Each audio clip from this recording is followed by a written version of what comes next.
మాఘపురాణం 18వ అధ్యాయం. పిసినిగొట్టు వ్యాపారికి మాఘమాస ఫలం కలుగుట.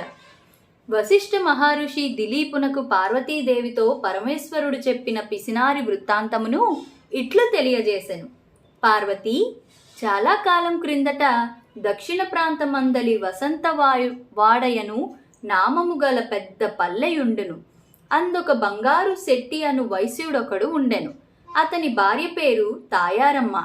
బంగారు శెట్టి వట్టి పిసినిగొట్టు. తనకున్న పిత్రార్జిత సంపదయే లెక్కకు మిక్కుటముగా నున్నది. కాని అతడు ఇంకనూ ధనాశ కలవాడై తన వద్దనున్న ధనమును వడ్డీలకిచ్చి మరింత సంపన్నుడయ్యెను. కాని ఒక్కనాడైనా హరిని ధ్యానించడం గాని దాన ధర్మాలు చేయుట గాని ఎరగడు. అంతేగాక బీద ప్రజలకు వారి ఆస్తులపై వడ్డీలకు రుణాలు ఇచ్చి అనుకున్న గడువుకు రుణం తీర్చనందున తప్పుడు సాక్ష్యాలతో వ్యాజ్యములు వేసి వారి ఆస్తులు సైతం స్వాధీనపరుచుకునేవాడు. ఒకనాడు బంగారు శెట్టి గ్రామాంతరము వెళ్ళెను. ఆ రోజు సాయంత్రం ఒక ముదుసలి బ్రాహ్మణుడు బంగారు శెట్టి భార్యను చూసి, తల్లి, నేను ముసలివాడను. నా గ్రామం చేరవలయునున్న ఇంకను 10 ఆమడల వెళ్ళవలసి ఉన్నది. ఇప్పుడు చీకటి కాబోతున్నది. ఆకాశంలో మేఘాలు ఉరుముతున్నాయి. చల్లగాలికి వణికిపోతున్నాను. మీ ఇంటి వద్ద ఈ రాత్రి గడువనియ్యి. ఇంకెంతైనా పుణ్యమంటది. నేను సద్బ్రాహ్మణుడను, సదాచార వ్రతుడను. ప్రాతకాలమున మాఘస్నానం చేసి వెళ్ళి పోదును అని బ్రతిమిలాడెను. తాయారమ్మకు జాలి కలిగెను. వెంటనే తన అరుగు మూల శుభ్రం చేసి అందుకు తుంగ చాప వేసి కప్పుకొనుటకు వస్త్రమిచ్చి పండుకొనుండని పలికెను. ఆమె దయార్ధ హృదయమునకు ఆ వృద్ధ బ్రాహ్మణుడు సంతసమొంది విశ్రాంతి తీసుకొనుచుండగా తాయారమ్మ ఒక ఫలము ఇచ్చి దానిని భుజించమని చెప్పి, ఆర్య, మాఘస్నానం చేసి వెళ్ళదనన్నారు కదా, ఆ మాఘస్నానం అనగానేమి? దాని వలన కలుగు ఫలితమేమి? సెలవిండు, వినుటకు కుతూహలముగాను ఉన్నది అని అనగా ఆ వృద్ధ బ్రాహ్మణుడు దుప్పటి కప్పుకొని, అమ్మా, మాఘమాసం గురించి చెప్పుటకు నాకు సఖ్యము కాదు. ఈ మాఘమాసంలో నది యందు గాని తటాకమందు గాని లేక నూతి యందు గాని సూర్యోదయమైన తరువాత చన్నీళ్లు స్నానం చేసి విష్ణు మందిరానికి వెళ్ళి తులసీదళంతోనూ పువ్వులతోనూ పండ్లతోనూ పూజ చేసి స్వామివారి ప్రసాదమును స్వీకరించవలెను.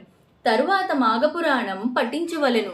ఇట్లు ప్రతిదినము విడవకుండా 4 రోజులు చేసి ఆఖరున బ్రాహ్మణునకు సమారాధన దానములు ఇవ్వవలెను. అట్లు చేసిన ఎడల మానవునికున్న రౌరవాది మహాపాపములు వెంటనే నశించిపోవును. ఒకవేళ ఈ 4 రోజులు చేయలేని వారు వృద్ధులు, రోగులు ఒక్కరోజైనను అనగా ఏకాదశి రోజున గాని ద్వాదశి నాడు గాని పౌర్ణమి దినమును గాని పై ప్రకారం చేసినచో సకల పాపములు వైదొలగి సిరి సంపదలు పుత్ర సంతానం కలుగును. ఇది నా అనుభవంతో తెలియజేయుచున్నాను అని చెప్పగా ఆ బ్రాహ్మణుని మాటలకు తాయారమ్మ మిక్కిలి సంతసించి తాను ప్రాతకాలమున బ్రాహ్మణునితో నదిగిపోయి స్నానం చేయుటకు నిశ్చయించుకొనెను. అంతలో పొరుగురికి వెళ్లిన తన భర్తయగు బంగారు శెట్టి ఇంటికి వచ్చినాడు. అతడు రాగానే మాఘస్నానం గురించి చెప్పి తాను తెల్లవారుజామున స్నానమునకు పోవుదునని తెలియజేశాను. భార్య చెప్పిన మాటలకు బంగారు శెట్టికి కోపం వచ్చి వంటి నిండా మంటలు బయలుదేరినట్లుగా పళ్ళు పటపటా కొరికి, ఓసి వెర్రిదానా, ఎవరు చెప్పినారే నీకీ సంగతి? మాఘమాసం అనేమిటి, స్నానమేమిటి, వ్రతము దానములేమిటి? నీకేమైనా పిచ్చి పట్టినదా? చాలు చాలు, అధిక ప్రసంగం చేసినచో నోరు నొక్కివేయుదును. డబ్బులు సంపాదించట్లో నా పంచ ప్రాణములు పోవుచున్నవి. ఎవరికి ఒక్క పైసా కూడా వదలకుండా వడ్డీ వసూలు చేస్తూ కూడబెట్టిన ధనము దానం చేయమనదవా? చలిలో చన్నీళ్లు స్నానం చేసి పూజ చేసి దానములు చేస్తే ఒళ్ళు ఇల్లు గొల్లై నెత్తిపైన చెంగు వేసుకుని భిక్షాన్ దేహి అనవలసిందే. జాగ్రత్త, వెళ్ళి పడుకో అని భర్త కోపగించినాడు. ఆ రాత్రి తాయారమ్మకు నిద్ర పట్టలేదు. ఎప్పుడు తెల్లవారునా, ఎప్పుడు నదికి వెళ్ళి స్నానం సేతునా అని ఆతృతగా ఉన్నది. కొన్ని గడియలకు తెల్లవారినది. తాను కాలకృత్యములు తీర్చుకొని ఇంటికి వచ్చి ఉన్న వృద్ధ బ్రాహ్మణుతో మొగునికి చెప్పకుండా నదికి పోయి స్నానం చేయుచున్నది. ఈలోగా బంగారు శెట్టి పసిగట్టి ఒక దుడ్డుకర్ర తీసుకుని నదికి పోయి నీళ్లల్లో దిగి భార్యను కొట్టబోచుండగా ఆ ఇద్దరూ కొంత తడవు నీళ్లల్లో పెనుగులాడిరి. అటులా పెనుగులాడుచుండగా ఇద్దరూ నీళ్లల్లో మునగవలసి వచ్చెను. అటుల మునుగుటచే ఇద్దరికీ మాఘమాస ఫలం దక్కినది. భార్యను కొట్టి ఇంటికి తీసుకువచ్చినాడు. కొన్ని సంవత్సరములు జరిగిన తరువాత ఒకనాడు ఇద్దరికీ ఒక వ్యాధి సోకినది. మరికొన్ని రోజులకు ఇద్దరూ చనిపోవటచే బంగారు శెట్టిని తీసుకొని పోవుటకు యమభటులు వచ్చి కాలపాసము వేసి తీసుకొని పోవుచుండరి. తాయారమ్మను తీసుకొని పోవుటకు విష్ణుదూతలు వచ్చి ఆమెను రథంపై ఎక్కించుకొని తీసుకొని పోవుచుండిరి. అప్పుడు తాయారమ్మ యమభటులతో ఇట్లు పలికెను, ఓ యమభటులారా, ఏమిటి అన్యాయము? నన్ను వైకుంఠమునకు తీసుకుపోవుట ఏమి? నా భర్తను యమలోకమునకు తీసుకుని పోవుట ఏమిటి? ఇద్దరము సమానమే కదా అని వారిని ఉద్దేశించి అడుగగా, ఓయమ్మ, నీవు మాఘమాసంలో ఒక దినమున స్నానం చేసితివి. అదియు ఆ వృద్ధ బ్రాహ్మణుని వలన విని స్నానం చేయగా నీకీ ఫలం దక్కినది. కాని నీ భర్త అనేకులను హింసించి అన్యాయంగా ధనార్జన చేసి అనేకుల వద్ద అసత్యములాడి నరకమన్న భయము లేక భగవంతునిపై భక్తి లేక వ్యవహరించినందునే యమలోకమునకు తీసుకొని పోవుచున్నాము అని యమభటులు పలికిరి.